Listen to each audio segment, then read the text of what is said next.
অনেক সময় এমন হয় যে আমাদের শুভ মানসিকতা, শুভ বিচারে, শুভ কর্মে মানুষ সন্দেহ করেন, প্রশ্ন করেন, প্রমাণ চান, শুদ্ধতার পরীক্ষা দিতে বলেন। আর তখন নিশ্চিত রূপে কষ্ট হয়। আমরা ভাবি এটাই হলো জীবন। এত শুভ ভাবনা ভেবেও, শুভ কর্ম করেও মানুষ আমাদেরই সন্দেহ করেন। দুঃখ অবশ্যই হয়, কিন্তু দুঃখী হবার কোনো প্রয়োজন নেই। কেন নেই? কারণ যদি কেউ আপনাকে সন্দেহ করে, করতে দিন। সংসারে কি হয় তা দেখুন। এই সংসারে সোনার শুদ্ধতাকেই পরখ করা হয়, কয়লার কটুতাকে নয়। আপনি হলেন স্বর্ণ, তাই আপনার শুদ্ধতা অবশ্যই পরখ করা হবে। সেটা তো হবেই হবে। আপনি নিজেকে দুঃখী করবেন না। আপনার কর্ম শুধু একটাই, স্বর্ণর মতো উজ্জ্বল থাকা। এই সংসার আপনার ভাবনা, চিন্তা, কর্ম এবং শুদ্ধতার প্রমাণ পেতেই থাকবে। তাই আসুন আর আমার সাথে ভালোবেসে বলুন, রাধা রাধা।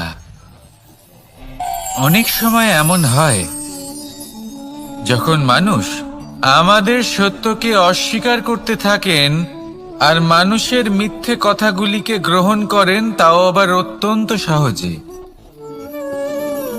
তখন আমাদের খুব দুঃখ হয়, বড়ই ক্রোধ হয় মানুষের এই মানসিকতা নিয়ে।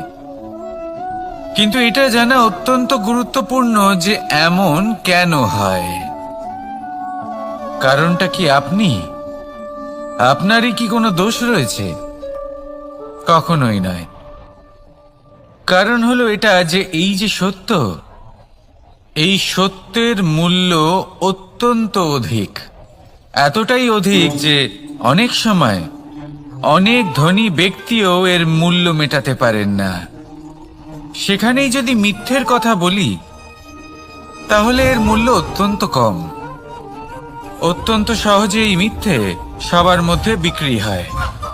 সত্যি বলতে এটা ভাবা আপনার কর্ম নয় যে লোকে কেন আপনাকে বুঝতেই পারেন না, আপনার সত্য কেন বুঝতে পারেন না। আপনার কর্ম হলো আপনার সত্যের সাথে দাঁড়িয়ে থাকা, সেই সত্যের সাথে চলতে থাকা। কারণ সত্য তার কাছেই আসবে যে সত্যকে খুঁজে নিতে চায়। নয়তো বেশিরভাগ মানুষ মিথ্যেকে নিয়েই প্রসন্ন রয়েছেন।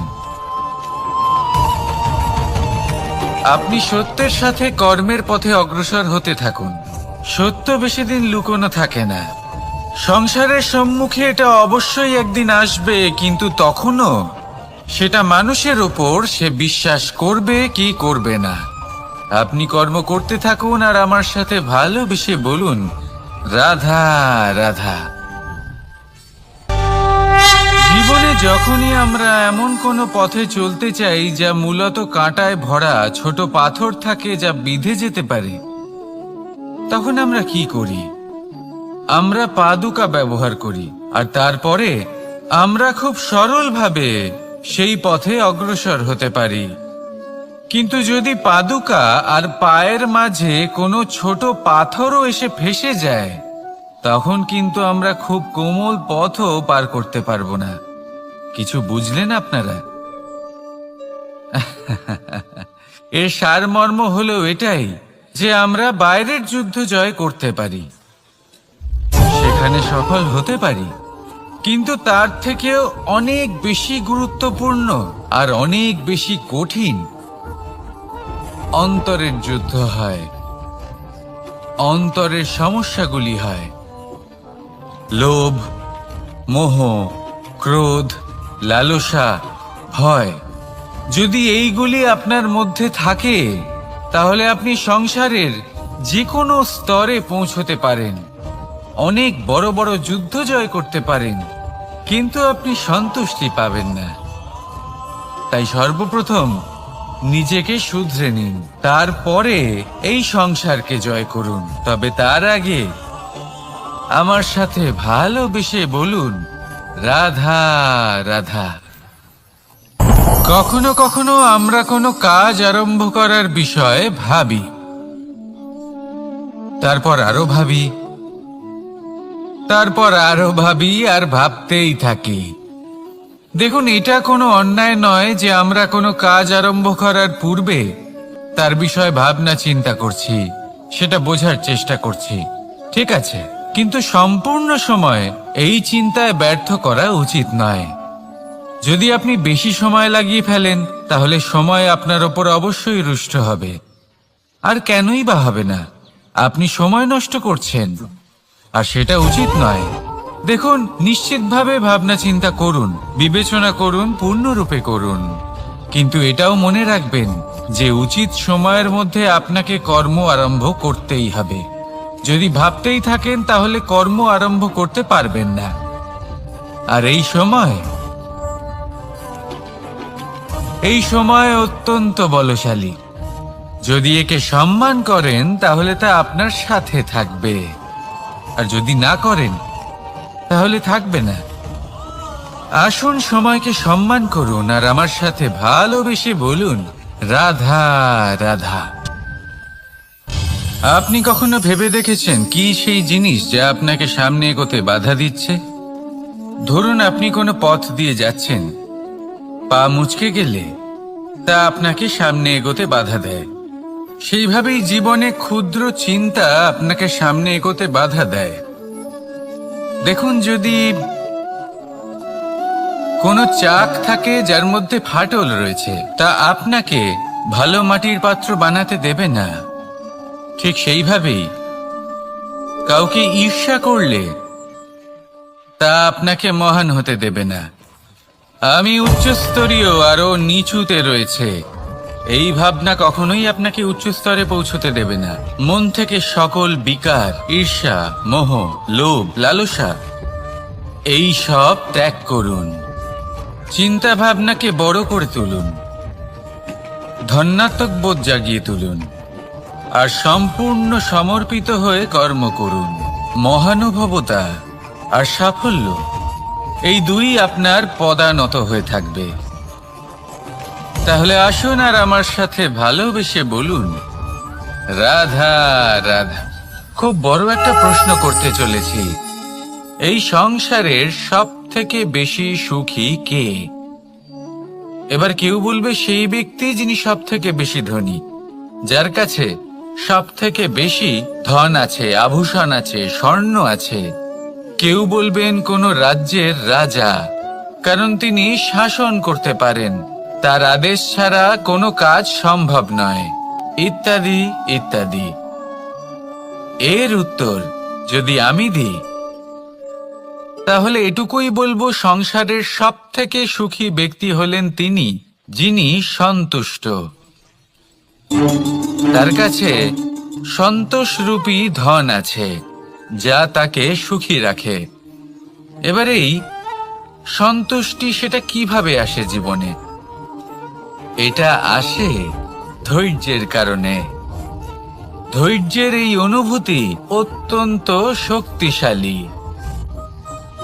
এই ধৈর্যই কিন্তু আমাদের ধরিত্রীকে ধরিত্রী মাতা করে তোলে, কারণ ধরিত্রী মাতা ধারণ করেন, সহ্য করেন, ধৈর্য ধরেন এবং নিজের কর্ম করতে থাকেন। সেটা ধৈর্যই ছিল মাতা সীতার মধ্যে, যা রাবণের অন্ত করে দিল। এই ধৈর্যের কারণেই নারায়ণ কুর্ম অবতার ধারণ করেছিলেন, বড় একটা পর্বতকে পৃষ্ঠে ধারণ করেছিলেন এবং সমুদ্র মন্থনকে সম্ভব করেছিলেন।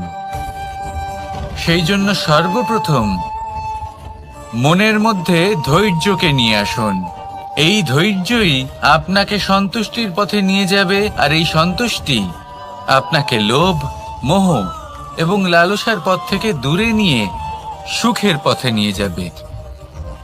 আর তখন এই মন প্রসন্ন হয়ে বলবে, রাধা রাধা।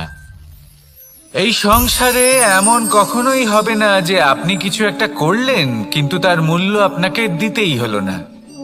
যে কোনো কাজের জন্য, যে কোনো কর্মের জন্য আপনাকে মূল্য দিতেই হবে। প্রকৃতিও আমাদের এটাই শেখায়। আকাশে দেখুন সূর্যকে, প্রত্যেকদিন আমাদের প্রকাশ প্রদান করেন। এনাকে সূর্য নারায়ণ বলা হয়। ইনি কি মূল্য প্রদান করেন?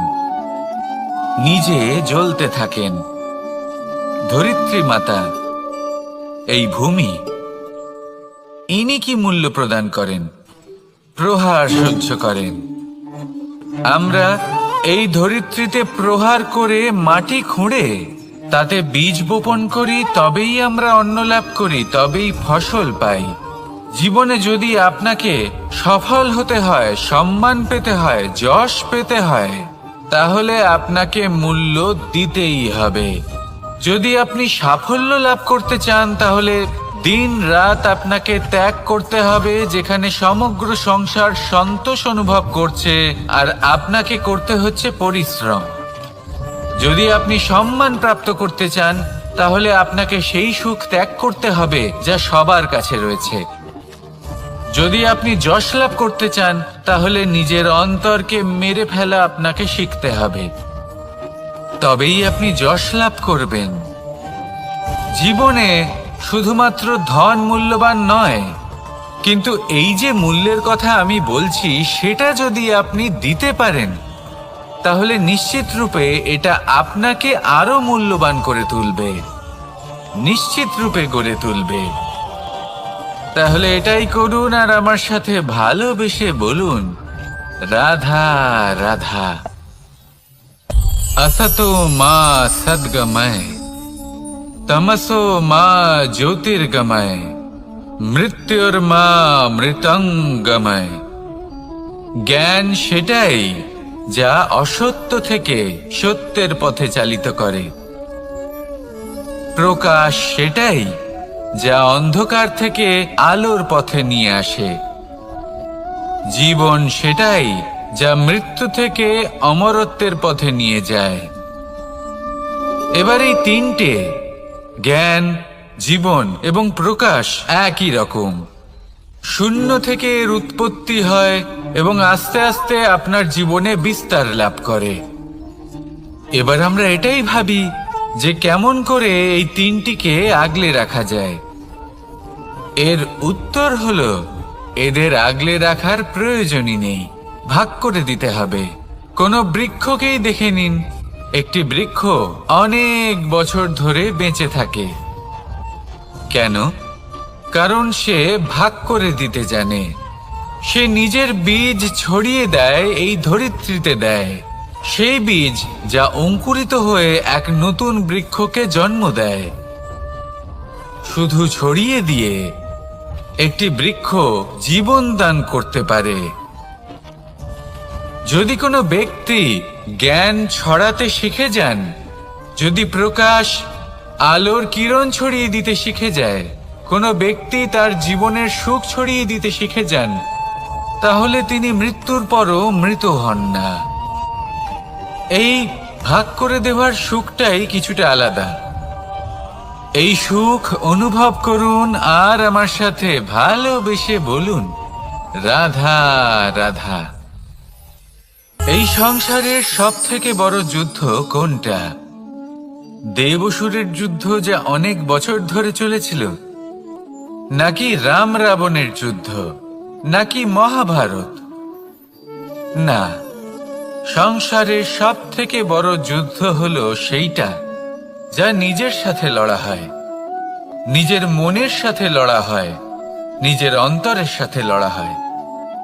এটাই সব থেকে বড় যুদ্ধ। এবার নিজেই দেখুন আপনার সব থেকে বড় শত্রুকে। আপনার স্বার্থ, আপনার কামনাগুলি, আপনার অহংকারগুলি, যা আপনাকেই নষ্ট করে দেয়। যদি এদের ওপর আপনি বিজয় লাভ করতে পারেন, তাহলে ধরে নিন এই সংসারে সবার ওপরে আপনি বিজয় লাভ করতে পারবেন। এই সংসারে কেউ আপনাকে পরাজিত করতে পারবে না, কিন্তু তার জন্য প্রয়োজন অনুভূতির। অনুভূতি ভালোবাসার, অনুভূতি অনুপ্রেরণার। যে ব্যক্তি ভালোবাসতে পারেন এবং প্রেরণা দিতে পারেন তিনি চিরকাল জয়লাভ করতে পারেন। নিজের কাছে ভালোবাসার এক অস্ত্র রাখুন আর প্রেরণার এক ঢাল। জীবনে কেউ আপনাকে পরাজিত করতে পারবে না। আসুন আর আমার সাথে ভালোবেসে বলুন, রাধা রাধা। মানুষ চিরকাল বড় মানুষ হয়ে উঠতে চায়, সবসময় সেই নিয়ে কল্পনা করে। কিন্তু প্রশ্ন হলো এটাই যে মানুষ বড় কখন হতে পারে? যখন সে ধনী হয়ে ওঠে, নাকি যখন তার কাছে সম্মান থাকে, নাকি যখন রূপবান হয় বা অধিক শক্তিশালী হয়? মানুষ বড় মানুষ তখনই হতে পারে যখন বিপদের সময় সে অন্য কোনো মানুষের পাশে এসে দাঁড়ায়। তাই সর্বপ্রথম এটা শিখুন।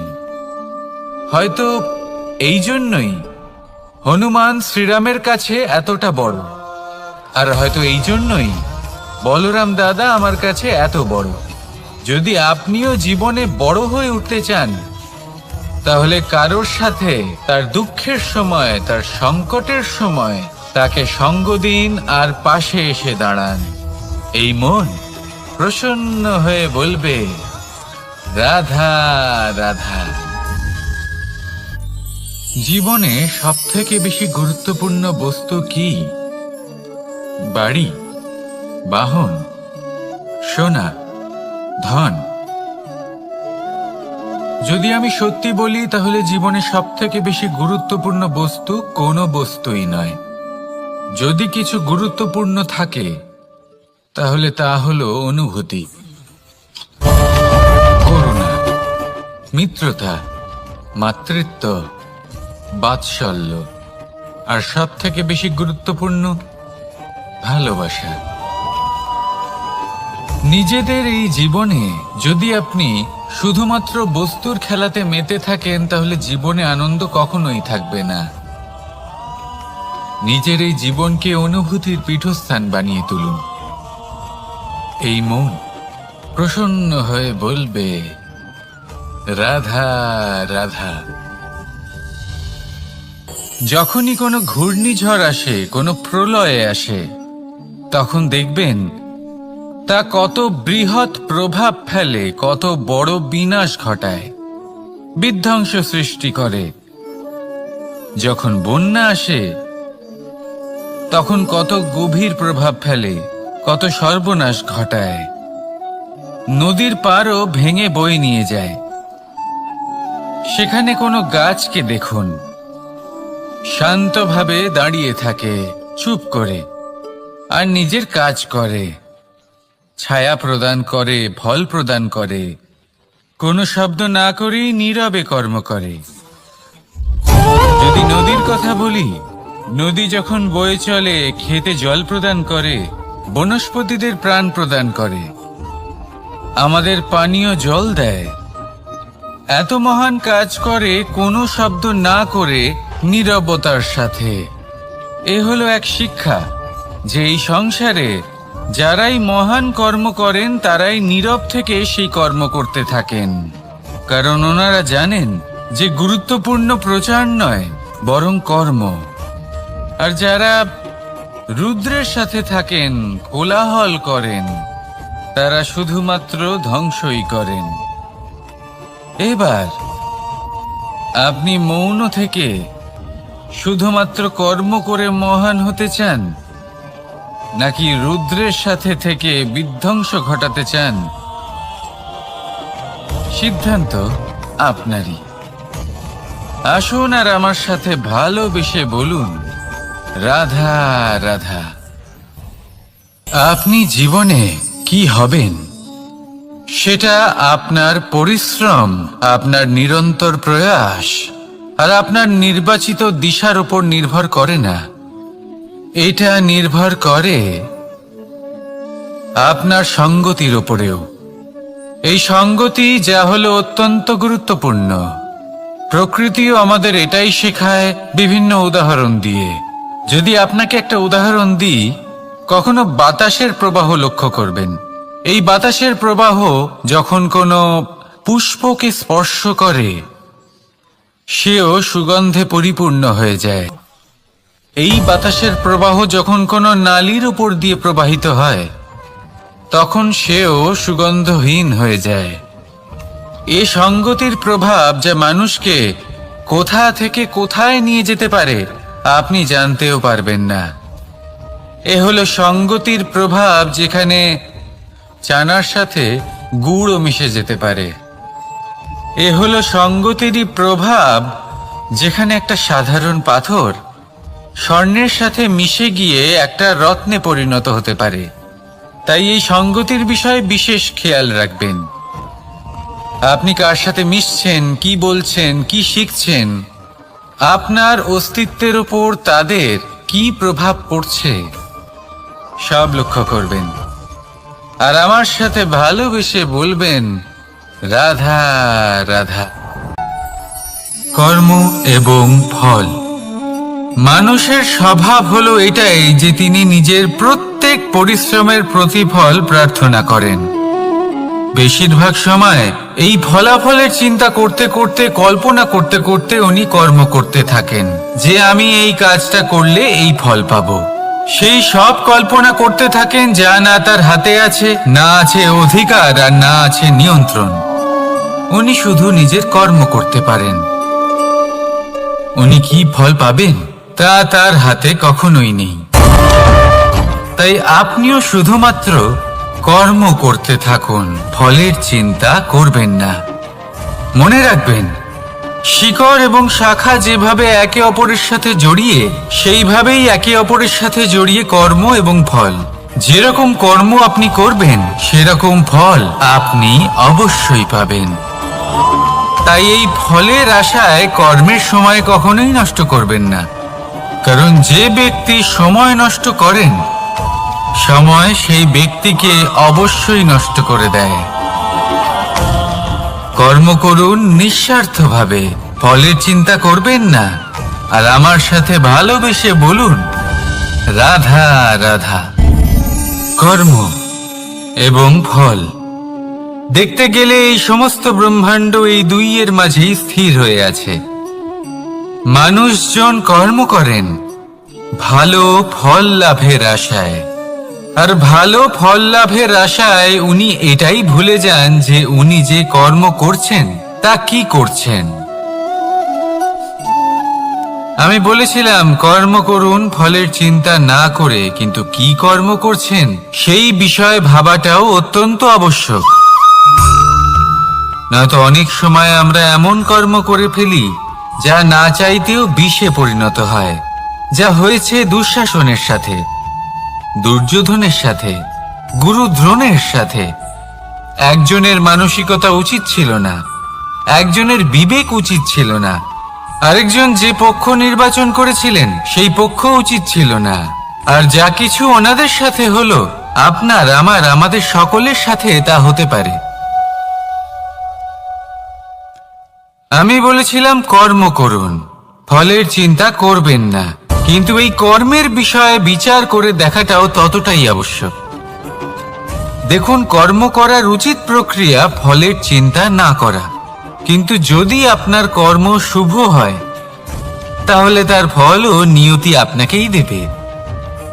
সর্বদা কর্ম করার সময় এটা ভাবুন যে আপনার এই কর্ম এই সংসারকে, এই সমাজকে, আপনার পরিবারকে, আপনার আশেপাশের মানুষজনকে কোন দিশায় নিয়ে যাবে। যদি এটা সবার জন্য মঙ্গলময় হয় তাহলে কর্ম করতে থাকুন। আর হ্যাঁ, নিশ্চিত রূপে ফলের চিন্তা করবেন না। আসুন আমার সাথে ভালোবেসে বলুন, রাধা রাধা। বটবৃক্ষের বীজ সর্ষের দানার থেকেও ছোট হয়, কিন্তু যখন তা নিজের রূপ ধারণ করে তখন তা বিশাল বৃক্ষের আকার ধারণ করে, যা সহস্র বছর ধরে বেঁচে থাকে, ছায়া প্রদান করে, পাখিদের আশ্রয় প্রদান করে, আর দেয় পথচারীদের বিশ্রাম করার স্থান। কেন? কারণ সেই ছোট বীজ তা মাটির ভেতরে গিয়ে নিজের খোলস ত্যাগ করে। অন্ধকারে থাকে সে, যতই আলো আসুক না কেন, যতই বর্ষা আসুক না কেন, সব সহ্য করে। আর তারপরে একটা চারা গাছ অঙ্কুরিত হয়, তারপর ধীর গতিতে একটা বিশাল বৃক্ষতে পরিণত হয়। দেখুন, জীবনে কঠিন সময় আসে, এই জন্য নয় যে আপনি হার মেনে নেবেন, এই জন্য আসে যাতে আপনি ভবিষ্যৎ নির্মাণের জন্য নিজেকে তৈরি করতে পারেন।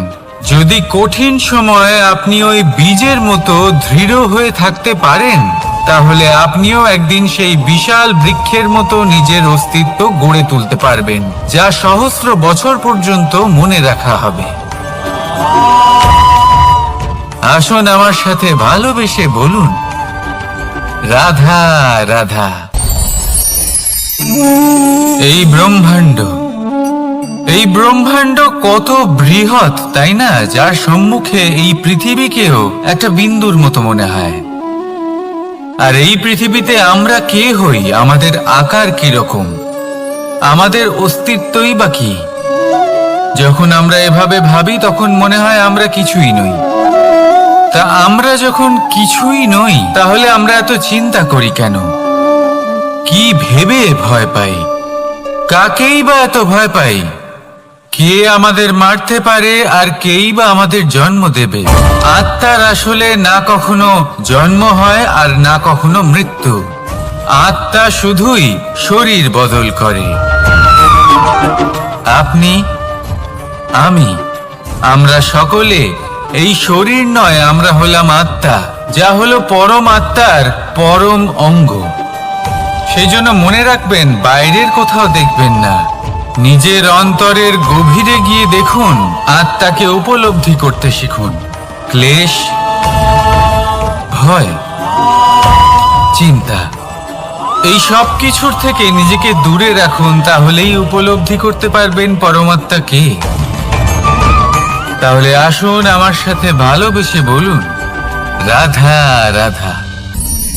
পরিবর্তন এই সংসারের শাশ্বত নিয়ম। কোনো রাজা নেই যিনি চিরকাল রাজা থাকেন, কোনো ধনী ব্যক্তি নেই যিনি চিরকাল ধনী থাকবেন। এই সংসারে সূর্যের স্থান নেওয়ার জন্য চন্দ্রিমার আগমন ঘটে। কোন স্থান যাকে পতিত বলা হয়েছিল, সেখানে মহল তৈরি হয়েছে। কোন স্থান যাকে আজ মলিন বলা হয়েছে, কাল সেখানে মন্দিরও স্থাপন হতে পারে। কোনো ঋতু চিরকালের জন্য থাকে না, কখনো সময় চিরকাল একরকম থাকে না। আজ যে আপনার কাছে রয়েছে, কাল অন্য কারোর ছিল। আজ যে আপনার কাছে রয়েছে, কাল তা অন্য কারোর কাছে চলে যাবে। আপনার সাথে কিছু থাকলে তা হলো আপনার কর্ম, কিন্তু সেই কর্মের পরিণামও আপনার নয়। আপনি শুধু কর্ম করুন, বাকি সবকিছুই পরিবর্তনশীল। কিন্তু সেই পরিবর্তনকে দেখে ভয় পাওয়ার প্রয়োজন নেই, তাকে স্বাগত জানান। যদি আপনি হাসি মুখে সেই পরিবর্তনকে স্বাগত জানান, তাহলে এই পরিবর্তনও হাসি মুখে আপনার সাথে থাকবে। আসুন আমার সাথে ভালোবেসে বলুন, রাধা রাধা। সঞ্চয় মানুষের যখন থেকে বোধ বুদ্ধি হয়, সঞ্চয় করতে আরম্ভ করে দেন।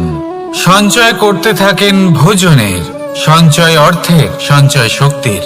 নিজের জন্য করেন, নিজের পরিবারের জন্য করেন, নিজের স্ত্রীর জন্য করেন, সন্তানের জন্য করেন, সন্তানের সন্তানের জন্য সঞ্চয় করেন। সঞ্চয় করার জন্য ওনার কাছে অনেক কারণ রয়েছে, কারণ উনি এটা ভাবেন যে এই সঞ্চিত শক্তির জন্য কেউ ওনার কোনো ক্ষতি করতে পারবে না।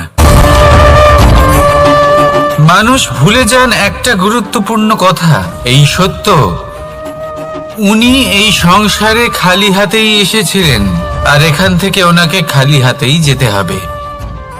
যা এখানকার তা এখানেই থেকে যাবে। আর যদি কিছু ওনার সাথে যায়, তা হলো ওনার কর্ম, আর কিচ্ছু নয়। তাই যদি কিছু অর্জন করতে চান, তাহলে শুভ কর্ম অর্জন করুন, আত্মশক্তি অর্জন করুন, কারণ পরলোকে এটাই হবে আপনার সম্পত্তি। তাহলে কি এটা আপনি অর্জন করতে চান না? আসুন আর আমার সাথে ভালোবেসে বলুন, রাধা রাধা। সদিচ্ছা। দেখতে গেলে 3 অক্ষরে তৈরি এই শব্দ, কিন্তু সমস্ত ত্রিলোক তার উপরেই আধারিত। আপনি এই সংসারে এসেছেন, তখন অবশ্যই শ্বাস নেবেন, কিন্তু তার বদলে আপনাকে কিছু তো দিতেই হবে। আপনার উপর নির্ভর করছে আপনি কি দেবেন। কি দেবেন এই সংসারকে, এই সমাজকে, নিজের পরিবারকে, আর তার বদলে কি নেবেন? যশ নাকি অপযশ? দেখুন, এক ছিল রাবণ, যে কিনা সমুদ্র পার করল সীতাকে অপহরণ করার জন্য, আর এক ছিলেন রামচন্দ্র, যিনি সমুদ্র পার করেছিলেন, সেতু বানিয়ে গিয়েছিলেন সীতাকে ফিরিয়ে নিয়ে আসার জন্য। দুজনেই সমুদ্র পার করেছিলেন, শুধু পার্থক্য ছিল সদিচ্ছাকে বোঝার, লক্ষ্যের। অনেক মানুষের যাত্রা একরকম হতেই পারে, কিন্তু আনন্দ তখনই লাভ করবেন যখন লক্ষ্য শুভ হবে, মহান হবে। এই লক্ষ্য দিয়ে এই সংসারের কল্যাণ হবে এবং মানুষের সম্মান হবে। যদি আপনার সংকল্প উচিত হয়, তাহলে আপনার লক্ষ্য উচিতই হবে, নয়তো শুধুমাত্র বিনাশ হবে। আর উচিত এটাই হবে যে বিনাশের হাত থেকে যেন নিজেকে বাঁচানো যায়, কি বলেন? তাই জীবনে যে লক্ষ্য স্থির করছেন, মনে রাখবেন তা যেন শুভ লক্ষ্য হয়। যদি এরকম হয়, তাহলে আপনার যাত্রা, আপনার জীবন দুটোই শুভময় হবে। আসুন আর আমার সাথে ভালোবেসে বলুন, রাধা রাধা। সুরক্ষা। এই সুরক্ষা আসলে কি? এটা কি কোনো কবচ, নাকি কোনো সীমা? এই সুরক্ষা আসলে অন্য কিছু। আমাদের মাতা পিতা, আমাদের প্রিয়জন, আমাদের বন্ধু, এই সমাজ, আমাদের শুভাকাঙ্ক্ষী, আমাদের আত্মীয়, এনারা সবাই আমাদের জীবনে কোনো না কোনো ভাবে সুরক্ষা দিয়ে থাকেন, একটা কবচ দিয়ে থাকেন কোনো না কোনো রূপে। কিন্তু দেখতে গেলে আমাদের পরাক্রমের পথে, আমাদের বীরত্বের পথে, আমাদের সাহসের পথে এই সুরক্ষাই সব থেকে বড় বাধা হয়ে দাঁড়ায়। একবার ভেবে দেখুন, যদি আপনি কোনো সুরক্ষাই না পান, বা যদি আপনি এই সুরক্ষা ভেঙে বাইরে আসতে পারেন, তাহলে আপনার বীরত্ব চরম সীমায় পৌঁছে যায়। কেন? কারণ তখন আপনি জানেন যে এই সংসারের সম্মুখীন আমাদের নিজেদেরই হতে হবে। আপনি বুঝে যান যে শত্রুর সম্মুখীন এবার নিজের বলের দ্বারা, নিজের পরাক্রমের দ্বারা, নিজের সাহসের দ্বারা করতে হবে। আর তখন আমাদের মনের মধ্যে এই শক্তি জাগ্রত হয়। এই শক্তি অন্তরেই বসবাস করে, শুধু এটা চিনে নিতে হবে, একে জাগ্রত করতে হবে। আর এটা সুরক্ষা ভেঙে যাওয়ার পরেই সম্ভব হয়। আর যারা নিজের শক্তি সম্পর্কে জানেন, যিনি নিজেই জানেন তিনি কতটা শক্তিশালী, তিনি নিজেই নিজের সুরক্ষা কবচ চিরকালের মতো ভেঙে ফেলে দেন, ঠিক কর্ণের মতো। আর তারপরে দেখুন, আপনার পরাজয় হোক বা বিজয়ী হোক না কেন, সেটাই অনেক বড় হয়, সেটাই প্রশস্ত হয়ে থাকে।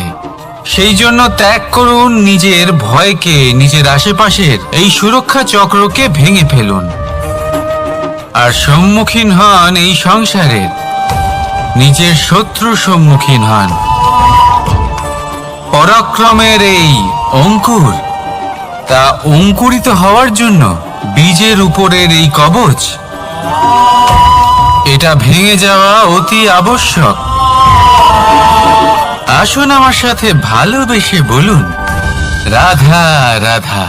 যখন আমরা হাঁটতে থাকি আর আমাদের পায়ে কাঁটা বিঁধে যায়, তখন মুখ দিয়ে আহ বেরিয়ে আসে, কান্না চলে আসে, আর অনেক সময় অভিশাপও বেরিয়ে আসে। কিন্তু আমরা কি কখনো এটা এইভাবে দেখেছি, এইভাবে ভেবেছি যে আমরা যে পথে চলেছি সেই পথে কাঁটা বিঁধেছে, নাকি আমরা সেই পথ নির্বাচন করেছি যাতে শুধুই কাঁটা রয়েছে? নাকি আমরা এভাবে ভেবে দেখেছি যে এই কাঁটা আমাদের কষ্ট দিতে এসেছে, নাকি এটা আমরাই বিছিয়ে রেখেছিলাম? সাবধান থাকা উচিত ছিল, কারণ কাঁটা বিঁধলে যন্ত্রণা হবে, চিৎকার করে ফেলতে পারি, মুখ থেকে অভিশাপও বেরিয়ে আসতে পারে। কিন্তু এই অভিশাপ শুধুমাত্র আমাদের তরফ থেকে অভিশাপ হয়, সামনের ব্যক্তিটির ওপরও নির্ভর করে। এবার সেই ব্যক্তি যদি এমন হয় যে ফুল আর কাঁটা এই দুই সমানভাবে গ্রহণ করতে পারে, তার কাছে অভিশাপও বরদানে পরিণত হয়। শেষ পর্যন্ত ব্যাপারটা দাঁড়ায় ভাবনা, চিন্তা, দৃষ্টিভঙ্গির ওপর। কারণ আপনার এই ভাবনাই সত্যি হয়ে সামনে আসে। সেই জন্য এই ভাবনা, চিন্তা, মানসিকতাকে গুরুত্ব সহকারে দেখবেন। এই বিবেচনা নিয়ে বিবেচনা করতে শিখুন। আমার কথার অর্থ হলো যে জীবনে যখন এরকম কিছু একটা ঘটবে, তখন ভেবে দেখুন যে এরকম কেন হলো। আপনি কি এমন কোনো কর্ম করেছিলেন যার কর্মফল এটা? এমন কোনো কাজ যা অনুচিত ছিল, অসত্য ছিল, যা অভদ্রতার কারণ ছিল? ভেবে দেখা প্রয়োজন। দেখুন, ইচ্ছে হলো আপনার যে আপনি কি করতে চান, ভাবনা আপনার, সত্য আপনার, জীবন আপনার, সিদ্ধান্ত আপনার। আসুন আর আমার সাথে ভালোবেসে বলুন, রাধা রাধা। সময়। এই সময় আসলে কি? এই সময় একটা সরল রেখা তো কখনোই নয়। সময় হলো একটা চক্র, যেখানে এর আদি সেখানেই হলো এর অন্ত, আর যেখানে তা শেষ হয় সেখান থেকেই তার শুরু হয়। এই সময় একটা অত্যন্ত বিচিত্র চিন্তা, বিচিত্র ভাবনা, একটা বিচিত্র বস্তু যা কেউ বুঝতে পারেন না। এই সময়ের লীলা, এর কোনো প্রমাণ নেই, কোনো জ্ঞান নেই, কোনো পরিমাপ নেই। শুধু এটুকু আমরা জানতে পারি, যেখানে শেষ হবে সেখান থেকে একটা নতুন সূচনাও হবে। যা আজ আপনার কাছে আছে, কাল অন্য কারোর কাছে যাবে, তারপরে তার কাছ থেকেও অন্য কারোর কাছে যাবে, তারপরে তার থেকেও ছিনিয়ে নেওয়া হবে। এই নিয়তির একজনের কাছ থেকে অন্যজনের কাছে আদান প্রদানের এই সময় হলো আপনার সময়। এই সময়ের সদ্ব্যবহার করুন, এই সময়কে বাঁচুন। আপনাকে শুধু এটাই সুনিশ্চিত করতে হবে যে আপনি কোন পক্ষে আছেন। আর সত্যি বলতে কি, আপনার জীবনের পরিণাম নির্ভর করে আপনার নির্বাচনের ওপর। আপনি কোন পক্ষ নির্বাচন করছেন। তাহলে মনে রাখবেন, জীবনে সেই পক্ষই নির্বাচন করবেন যা চয়ন করার পরে আপনি সুখ অনুভব করবেন, আপনি সন্তোষ লাভ করবেন, প্রসন্নতা লাভ করবেন। আর আমি এটাই সুনিশ্চিত করব যে এই পক্ষ যেন শান্তির পক্ষ হয়, এই পক্ষই যেন প্রেমের পক্ষ হয়। তাহলে চিন্তা করবেন না, আর আসুন আমার সাথে ভালোবেসে বলুন, রাধা রাধা। দৃষ্টি আর দৃষ্টিভঙ্গি, এই সমগ্র লীলা হলো এই দুইয়ের। বিচিত্র হতে পারে, কিন্তু এটাই সত্যি। এবার আপনাকে একটা উদাহরণ দিয়ে বোঝাই। অনেক সময় আপনি কোনো ব্যক্তিকে এটা বলতে শুনবেন যে আমি আমার নিজের উপরে গর্ব করি, আমি নিজেকে নিয়ে গর্ব করি, আমি খুব ভালোভাবে আমার মা বাবার সেবা করি, ওনাদের আমি সবসময় সুখী রাখি, ওনাদের আমি একটা বাড়ি দিয়েছি, সকল সুখ সুবিধা দিয়েছি, ওনাদের জীবনে প্রত্যেক জিনিস দিয়েছি আর দেব যা তাদের প্রয়োজন। এবার আমাকে বলুন যে আপনি কে হন। আপনি হলেন সেই বীজ যা আপনার মাতা পিতা রোপণ করেছেন। আপনার মা বাবাই আপনাকে এই সংসারে জন্ম দিয়েছেন। এবার এইসব কথার কি তাৎপর্য? এই হলো সেই ব্যক্তির দৃষ্টিভঙ্গি। এবার দেখা যাক এই প্রকৃতি আমাদের কি শেখায়। কখনো কোনো গাছকে দেখবেন, যখন সেই গাছে ফল আসে, সে মালিকে এটা বলে না যে দেখো আমি তোমাকে ফল খেতে দিচ্ছি। সেই বৃক্ষ এটা বলে না যে দেখো আমি তোমায় আহার করতে দিচ্ছি, কারণ ও জানে যে এটা হলো সেই মালির পরিশ্রম, এটা হলো তারই কর্মের ফল, আর এটা তারই পাওয়া উচিত। সে বলে যে তোমার জিনিস তোমাকেই অর্পণ করলাম, এ আমার জিনিস নয়। ও জানে সেই মালির গুরুত্ব আসলে কি, এটা হলো তার দৃষ্টিভঙ্গি। সেই জন্য আপনি জীবনে কোন ব্যক্তির মধ্যে, কোন পশু পাখির মধ্যে, কোন প্রাণীর মধ্যে, কোন পরিস্থিতিতে, কোন আবেগের মুহূর্তে কি দেখতে পাচ্ছেন, সেটা আপনার দৃষ্টিভঙ্গির উপরে নির্ভর করছে। তাই নিজের মনে ধনাত্মক ভাব জাগ্রত করুন, শুভ চিন্তা নিয়ে আসুন। এই ভাবনাই সত্য হয়ে সামনে আসবে। এই দৃষ্টিভঙ্গি এমন হয়ে যাবে যে আপনার জীবনে সবকিছুই শুভ হবে। তাহলে আসুন আর আমার সাথে ভালোবেসে বলুন, রাধা রাধা।